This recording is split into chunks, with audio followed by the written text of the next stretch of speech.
Well, when I was traveling around for Farmageddon, first of all, it always seemed like a fight. It seemed like a fight against the government all the time. And I was lobbying and it felt like we were making some progress. It also felt like almost negative, like a fight. And a lot of times when I was screening the movie, I was staying with farmers or chefs or food bloggers, and they all just seemed so happy and supportive of each other. And I felt like there was a very supportive food network in a lot of the different places that had invited me to screen the movie. When I came back home, I felt like I didn't have that. And so I wanted to have some kind of an outlet to help the people around me eat traditional foods.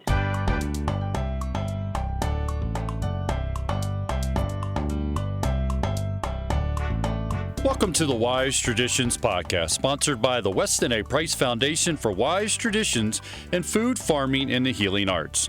We are your source for scientific knowledge and traditional wisdom to help you achieve optimal health. I'm your host, Hilda Labrador. This is episode 98, and my guest is Kristin Canty. Kristin is known for her documentary, Farmageddon, the unseen war on American family farms. She is a sought-after speaker on a range of local food and farming issues, and her restaurant, Woods Hill Table, is the culmination of her passions: food, family farms, sustainable sourcing, and ancestral health. Today we talk about those passions, what drove the making of her documentary, and about what's next for Kristin and her family. You will be inspired by her lifestyle to make choices that make a difference for you and those you love, for better health and better life. Before we jump into the conversation, we want to thank our sponsors. Wise Traditions is supported in part, as you know, by the Weston A. Price Foundation. It is a member-supported organization. If you love what we are doing, including making this podcast, go to our website and click on the button that says Support Our Many Projects. It is westonaprice.org. Make a donation today, please, and thank you. Hey, also, we are super excited for the conference coming up November 10th to the 13th. If you live in the Minneapolis, Minnesota area, you have to join us. Go to wisetraditions.org for details on one-day passes and more.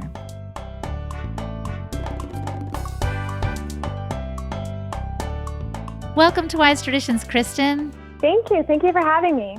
I want you to begin by telling our listeners some of the unexpected impacts that your movie Farmageddon has had.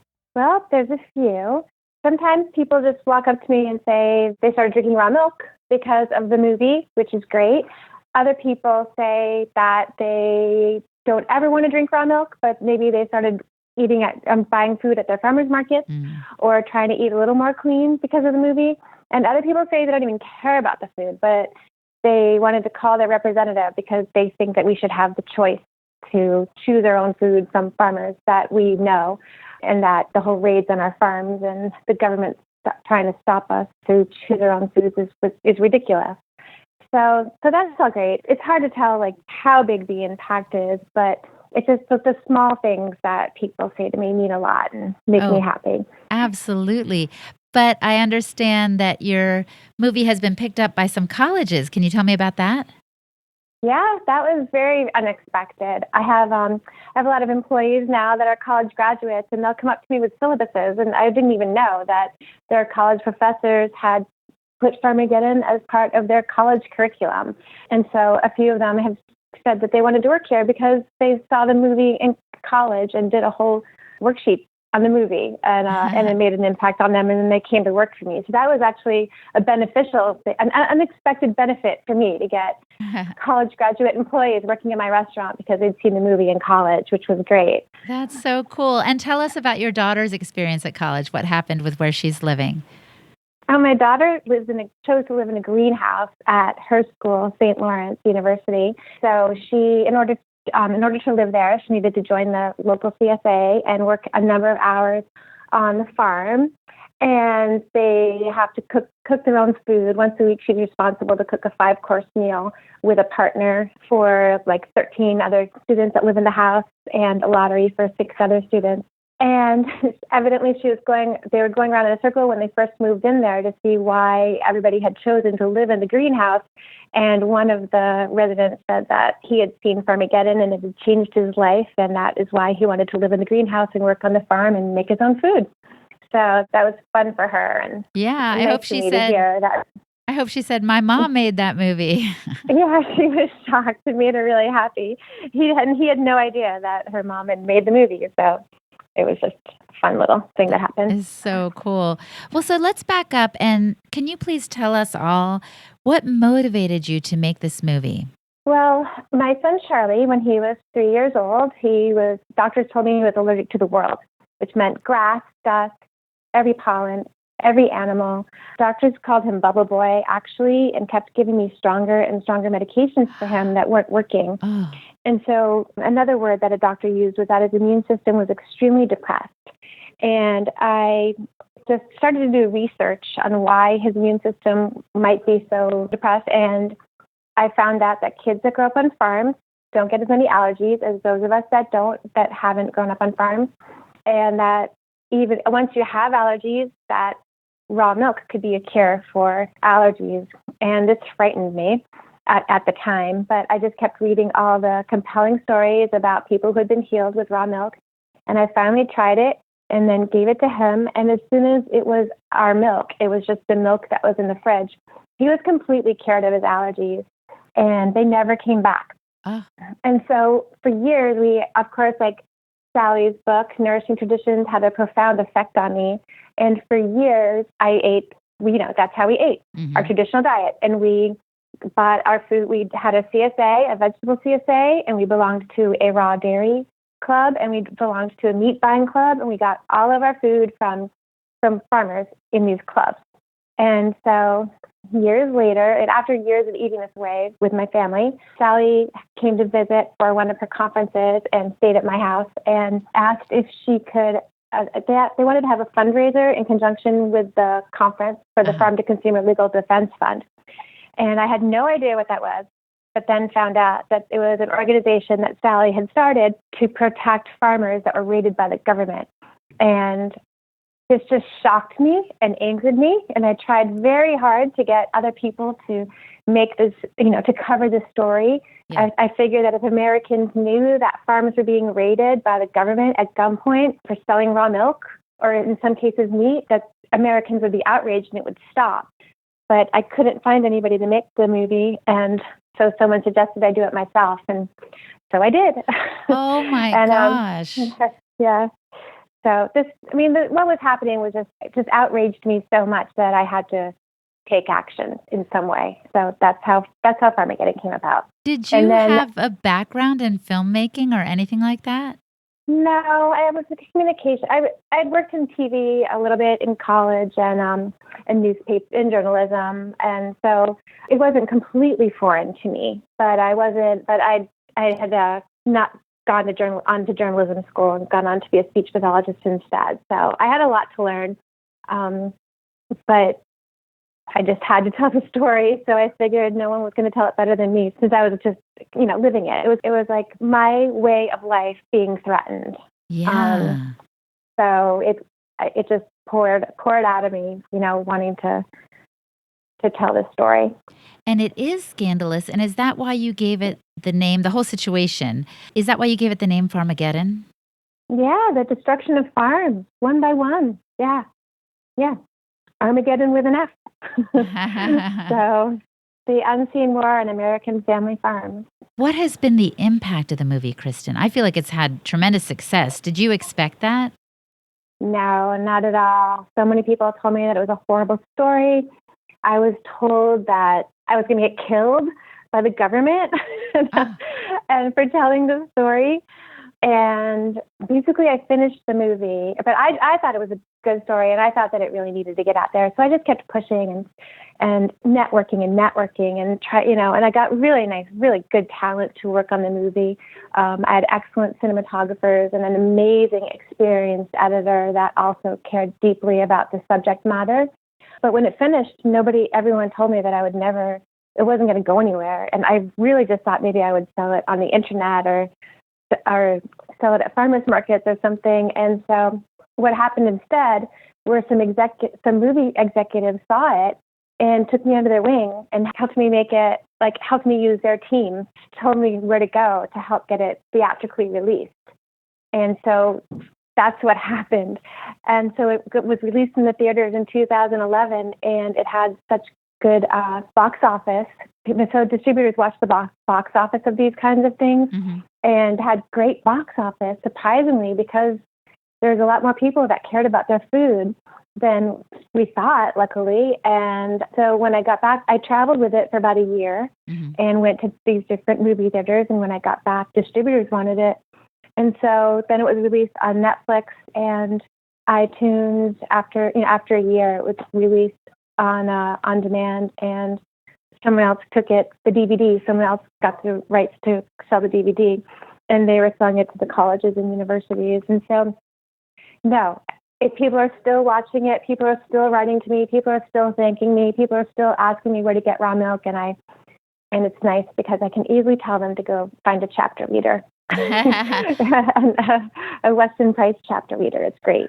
That's right. And I have good news. I was just with the foundation folks the other day, and they were telling me there are only, Kristin, get this, there are only 7 states to go for raw milk to be legalized. In other words, there are only 7 remaining states where it's not legal yet. Can you believe that? No, that is so amazing. I mean, that's the one thing that I hoped too, was I hoped that that the movie would help to raise the demand for raw milk. If we could reach more people, could raise the demand for raw milk. And once you raise the demand, there's really not much the government can do. We're just asking them to, we're saying we want to keep it safe, but we still want to drink it. So. Yeah, I think the Washington Post review of your movie, they said something like, why is it so easy to buy cigarettes, but so difficult to purchase raw, unpasteurized milk? And, obviously cigarettes have a lot of drawbacks. Why don't we let people take the risk they want to take with raw milk? So I thought that was a really good point. So tell us, what has changed on the farming scene? Obviously, the availability of raw milk is one thing, but what else has changed on the farming scene since you released that movie? I don't know if the movie had a lot of impact on this, but I do feel that there is a lot of more organic farms popping up. A lot of more young people are farming. I run into them all the time with the restaurant. Lots of young farmers. Lots of college kids want to go into farming. My farmer up at the farm of Edwards Hill is a Bowdoin graduate, and I have 2 other college graduates that just graduated from Sterling College, and they want to farm. So the rising of young farmers, it has been very nice to see. I don't know if the movie did that, but I have seen a lot of rise of young farmers, and that's wonderful because that was another one of my goals. Oh, yeah. No, that's fantastic. And you're right. It's not, I wasn't trying to say, did Farmageddon make all these changes? But it's encouraging to see because farmers are getting older, aren't they? And they're... Yeah, go ahead. That was a scary problem. Yeah. That's been a problem for years. And I don't know how much of a shift has happened, but what I'm seeing myself in New England, I see a big change, and with lots of people wanting to go into farmers. I see the college kids woofing worldwide. So, I'm hopeful that these are changes that will stay. Yeah, I've heard about woofing. Can you tell our listeners what that is? Working on an organic farm. And so they go and they stay. They get accommodations and they get food, and they work on an organic farm for a semester. It's awesome. I met somebody in Hawaii that was woofing, and I was like, "Wow, that's a great place to go." Yeah, I know. It's all over. We have one right in a town next to us in Carlisle, where they have a bunch of woofers. So. They learn a lot for either the summer or for a semester, depending on what climate. And here they can only really do it in the summer. Coming up, we'll hear about Kristin's farm and the latest projects she has up her sleeve. Hey, and we want to draw your attention to 2 things. First, we want your feedback on the Wise Traditions podcast.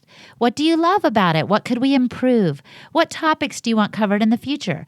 Go to the website, westonaprice.org, and look for the button that says Take Our Podcast Survey. Just do that on the homepage. And secondly, the Weston A. Price Foundation is conducting a fundraising drive right now. You can click on the green button that says Support Our Many Projects and make a donation of any size. We are suggesting $10 just to keep the podcast going.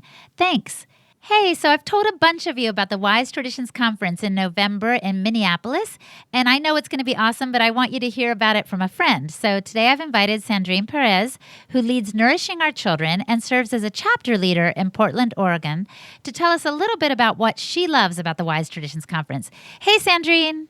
Hi, Hilda. I love to tell people about what I love about the conference because I have been going year after year. I started in 2004, and this next conference will be my 13th conference. So clearly, I really do love it. And I'll say first and foremost, what I love is the people. I have made lifelong friendships. And I so look forward to seeing people year after year. It's like a large family reunion. And the first day is just hugs and kisses and reconnections. And I'm just overjoyed to be with my tribe. That's and awesome. So first and foremost, I keep going back because of the people. So connection and community and friendship is at the top of my list.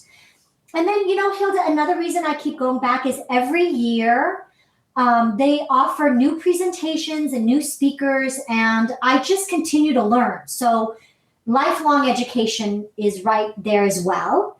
It's such a good opportunity for me to sort of keep up with what's happening in our larger community. And your podcasts help me do that too. So I want to thank you for that. And I do listen to them regularly. Your podcasts are a companion of mine when I clean the kitchen. I will not clean the kitchen without one of your podcasts. That's awesome. So, but the conference, so offers me that opportunity to also ask questions and go a bit more in depth. Mm-hmm. And then really also the experience of eating according to our Wise Traditions diet, eating according to these dietary principles, eating in community this way, where I can be at a large hotel and eat the kind of meal I would prepare for myself at home without having to ask, what are the resources, how has it been sourced? I'm not concerned about whether it's food that I would source for myself. I know that it's going to be high quality and that it'll nourish me.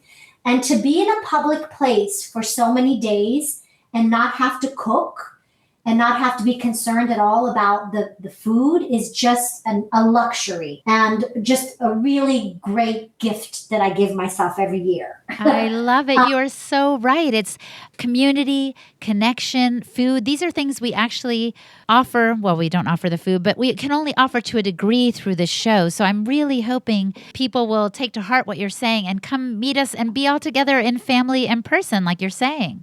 Yes. And I'm really deeply committed to these principles, and I don't have that many opportunities to be with other people who are so like-minded. For me, when I sit at a table at the conference, people there care about what they're eating.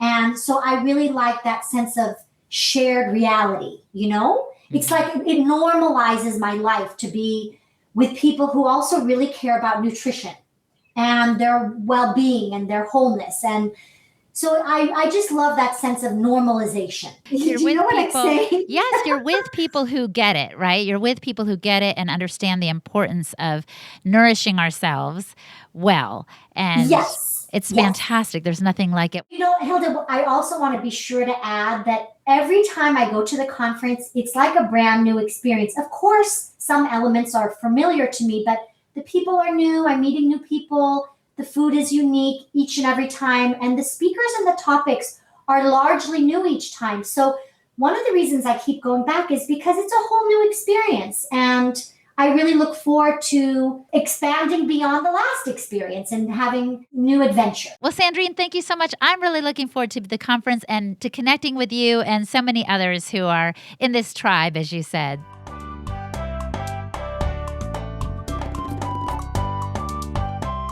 So let's talk about your life and your new project today. Are you a farmer? Technically, I was told, I never call myself a farmer, but technically I was told I am the farmer since I do own the farm, but I have wonderful farmers that are up there. I love to go up there and help with chores and harvesting, and I have horses that I ride, and I love to take care of the sheep and the chickens, but I don't do all of the farming. I have 9 farmers on staff, 1 full-time farmer that lives there. that are actually running my farm. And is the farm related to your restaurant? Talk to us about that. Yeah, so I opened up a traditional diet restaurant. So we serve only grass-fed meat, wild fish, unsprayed vegetables. We cook everything in beef fat, butter, coconut oil.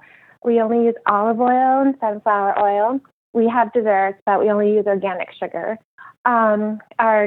Even our wines are biodynamic and organic practice. We have a raw bar with lots of raw foods and charcuterie from my animals. But anyway, we raise all the proteins for the restaurant at the farm. I have a 260-acre farm, the farm at Woods Hill, and we raise all of the beef, the pork, the chicken. We have layers also, lamb, and then we have some ducks up at the farm. We do get some meat, some supplemental steaks also from U.S. Wellness, which is a great relationship. So everything at the restaurant is, I guess, Western price friendly. Oh, that sounds amazing. And tell us the name of your restaurant. It's Woods Hill Table. So the farm is the farm at Woods Hill, and the restaurant is Woods Hill Table. And the table for the farm. And we named it Woods Hill because I bought the farm from Patty Page, who's saying, "How much is that doggy in the window?" Oh. And she passed away, and so I purchased it from her family, and we turned it into the first working farm since the 1800s. And she had an organic maple syrup production there. She had a bottle of maple syrup, and if you unscrewed the cap, Patty Page sang a song about maple syrup to the tune of Old Cape Cod. And so when she passed away, and after we bought the farm, we just took out all the maple syrup lines and turned the sugar shack into a chicken brooder, and put up fences so we can pasturally graze all of the animals. And I changed the name from Hilltop Farm to the farm at Woods Hill because it had earlier been, when it first came into existence, it was owned by a family named Woods. Oh. And it was coincidentally on Clow Road, which is my maiden name. Oh. And I researched that and found out that my ancestor was the first farmer on the farm at Woods Hill. Are you kidding? No, isn't that cool? That's so It was meant wild. to be. Really? Yeah. So I want to ask you a question. So you went from making this kind of activist type, almost in your face movie called Farmageddon, and now you have a restaurant and farm. Like, has there been a change in you? Are you kind of going after this whole farming scene differently? Or talk to me about any change in who you are and how you're going about changing the world. Well, when I was traveling around for Farmageddon, first of all, it always seemed like a fight. It seemed like a fight against the government all the time. And I was lobbying and it felt like we were making some progress. It also felt like almost negative, like a fight. And a lot of times when I was screening the movie, I was staying with farmers or chefs or food bloggers, and they all just seemed so happy and supportive of each other. And I felt like there was a very supportive food network in a lot of the different places that had invited me to screen the movie. When I came back home, I felt like I didn't have that. And so I wanted to have some kind of an outlet to help the people around me eat traditional foods. I started assisting in cooking classes with my friend Hillary Boynton, who wrote the Heal Your Gut cookbook. And we found out that a lot of the moms just were too busy, didn't want to be bothered, and really wanted us to cook for them. And so we were trying to just find a simple way to get these foods into these busy moms' lives. And that just snowballed into a very large farm-to-table restaurant. And then from there, Hillary moved to California, so yes. She's no longer here doing this with me. But at the time, we found out that we were trying to source the food for this, and we found out that we really weren't going to be able to find enough meat raised the way we wanted it. And so that's when Tim Whiteman, who used to work for the Farm to Consumer Foundation, mm-hmm. He was trying to help me source, and he said, "You're going to have to buy your own farm." And he's actually the one that helped find the farm and got it started for me, too. What a beautiful story. And you know what occurs to me as we're talking, Kristin, is that we need both the activists fighting for our rights, right? We need the Farm to Consumer Legal Defense Fund. We need the people on the front line saying, here are the people's rights to food freedom, right? And then we also need the peaceful, happy people who are sowing and raising that food that we want. Exactly. Yeah, that's true. And you've been both. So thank you. Oh, thank you. So I want to ask you, how can regular people, like the busy mom, let's say, how can we impact what's happening on the farm food scene, do you think? Just buy food from your farmers as much as you can. Go to farmers markets. It all makes such a difference. It really does. Find restaurants like mine that there's not a lot of them, but that if you're going to go out to eat, try to go out to a restaurant that is supporting their farmer. If you're going to the supermarket, there's lots of supermarkets and markets popping up that are supporting local farmers. Just do your best to watch where your dollar goes and make sure as much as possible your dollar is going to small farmers. That's right, because even if you don't think you have an activist bone in your body, you are voting with your dollars. Every choice you make is making a difference in the world of tomorrow. Exactly. And also just appreciate what you're getting and appreciate, how much work goes into growing food and be willing to pay for it. A lot of farmers will tell me that it's frustrating because people will pay more for the decorative corn stalks on Halloween and hay for Halloween to decorate their doorstep than they will for food that, the food that they're putting into their bodies. And so that's just a big thing. Know that, be willing to at least understand the value of what you're getting when you're buying tenderly cared for food from your local farmer. Joel Salatin says the very same thing. He said it's about priorities. People will say, oh, we can't afford organic, but they'll have the latest TV or, cable hookup at their home or what have you. You know what I mean? It's like, what are your priorities here? Do you want to nurture good health in your home? And so I think that it's an appropriate argument that the farmers are making or a question that they have. Exactly. Going back to your restaurant, I just want to say, the Weston Price Foundation, we're working on a 12-spoon restaurant rating project that will help people find those places that are serving the healthiest food near them. So I'm really excited about that. And I'm sure your restaurant will be at the top of the list. Yes. I think I got 12 spoons, or I think we filled that out. Yeah. Yay. That was a big deal. Yeah, we definitely. Well, everything here is definitely Weston Price friendly. Yeah. Yeah. It's everything from they serve broth or they use this and, only natural fats or what have you. But I don't think the website has been unveiled yet, but it's coming soon. And I think it's going to be for members only. So hopefully that will get people excited about joining this movement because it really is a movement, isn't it, Kristin? Yes, definitely. And it's exciting. We have had a lot of different Weston Price groups here. So. Awesome. Well, I want to join that crowd, so I'll be talking to you about that. So I have a PS for you, Kristin.